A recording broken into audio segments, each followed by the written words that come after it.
Hello heroes, welcome back to another video. My name is Candice Latham and I just tweeted this tweet, and so I wanted to come here and chat with you about it. All right, kind of changing things up a little bit, but if you're new around here, I would love for you to hit the subscribe button. And I also have a free net worth tracker, exact net worth tracker that I use to track my net worth electronically. I'm going to talk more about that a little bit later in the video, but if you wanted to grab the download right now, just click the link in my description box below, and this free net worth tracker sheet is yours. It also comes with an explainer video. So, as the tweet says, I used to be super gung-ho about being debt-free, but my focus has shifted more towards building wealth. Even though paying down your debt does increase your net worth, I do not believe that people should ignore investing until they are debt-free. In this culture today, we're obsessed with being debt-free. You know, you see so many different stories about how people paid off their debt in a fast amount of time. And sometimes I feel like it's just this race, right? It's this race to pay off all our debt. And I too was one of the people that was, a part of this debt porn. All right. Can I say debt porn? I know they call it hustle porn, but is there a debt porn? For me, what makes my debt story different is that I was investing while I was paying off my debt. So I didn't wait until I was debt free to start investing. And I think that is a mistake that a lot of people are making. A lot of people are like, you know what? I'm going to put every single dime, every single penny, everything I have towards this debt. And then once I'm debt free, I'll start investing. But baby girl, what if you're not debt free until you're 32, 35, 40? It might be Simone voice. Like, what are you going to do? So that means that, let's say you're not debt free until you're 30, 35, into your 30s, right? Or even your 40s. So you mean you missed out on your money growing for all that time in the market. In your 20s, you missed out, right? That's like a woman spending 10 of her good years, her younger good years, thinking that she was going to marry this man. And then he didn't marry her. And now she's a bit older. But she missed out on 10 years where she could have been like, okay, figured out early on that this wasn't going to be the person she was going to be with forever, take her good looks and, meet somebody else. So I think it's kind of similar to when it comes to investing. We only have a certain window where our money is working the hardest for us. It's like the sooner you start investing, the better. So I think a lot of people who are waiting till they're debt free in order to start investing, you're missing out on your market, on your money and making money due to compound interest. So you want to get started. The earlier you started, the better. That we have to change the focus to just being, so obsessed with being debt free and more towards shifting the focus to building wealth. And yes, paying down your debt does help increase your net worth, but I think that we have to also invest at the same time. I'm not against paying down your debt. I'm against solely paying down your debt and ignoring investing. That is what I'm against. And so for me, I became debt free. Am I still debt free? You'll just have to find out in another video. So make sure you hit that subscribe button. I'll wait. Okay, welcome to the family. So I paid down $47,000 of debt before the age of 30, and I am 30 right now. December 2017 is when I became debt free. During that time, my net worth was $53,000. So I paid off $47,000 worth of debt, but my net worth was $53,000. That is why investments are so powerful, because I made it an important decision that I didn't want to be debt free and then have a net worth of $0.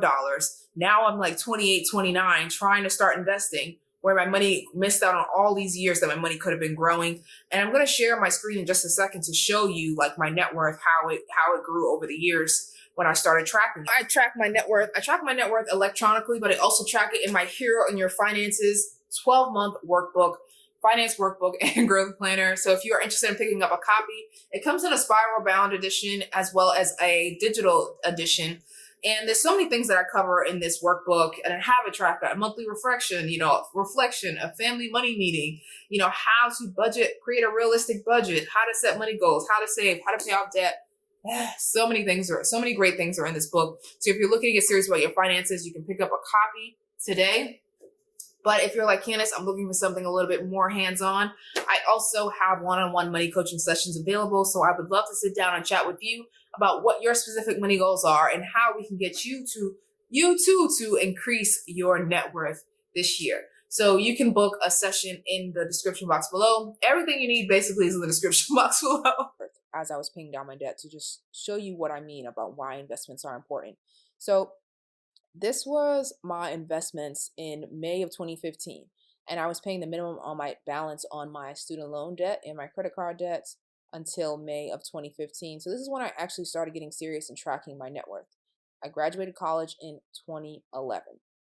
So my net worth was, this is the assets I had I had $30,425 in assets from the brokerage, from my 401k, from my Roth IRA, and from some savings.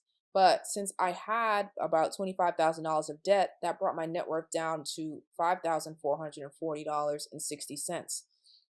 And so, but if I did not have these assets and I just solely focused on my debt, yes, I probably would have been able to pay off my debt a little bit faster, but I would have missed out on all this time my money was growing in the market.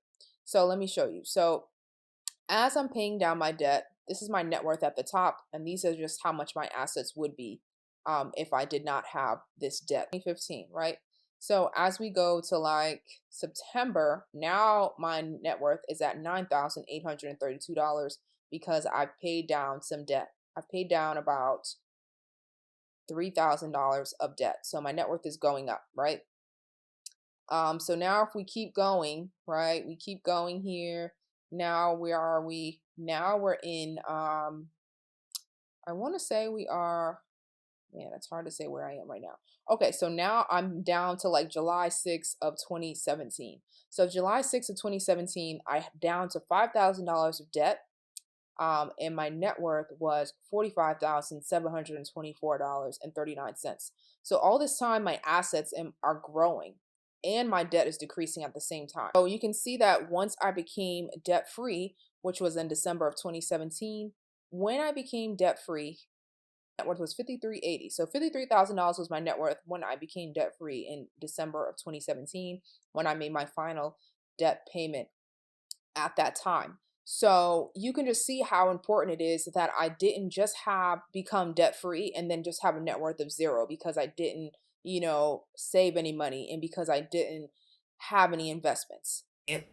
But really, if you break down how I was able to pay down my debt, if I were to break it down into 4 words, I would say those 4 words were community, investments, earning more, and discipline. So those are like the four words that I would say helped me, be able to pay off my debt while having a positive net worth.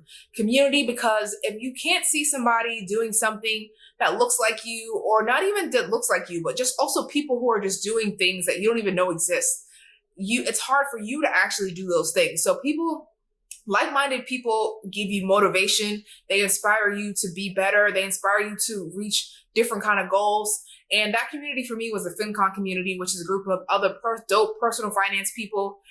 And I met them and I was just so amazed by what everyone else was doing. People were starting their businesses. People were retiring. People were investing in real estate. People were, having these crazy networks. And that was really motivating for me. And that's kind of what caused me to get serious about my own money journey.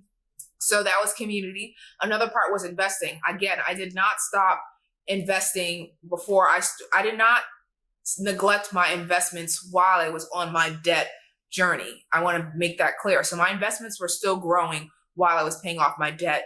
And I didn't get serious about paying down my debt aggressively until 2015. We had community, investments, earning more money. So I got let go from my job in January 2017, and I had $10,000 of debt left, but it was still important for me to pay off that $10,000 within that year.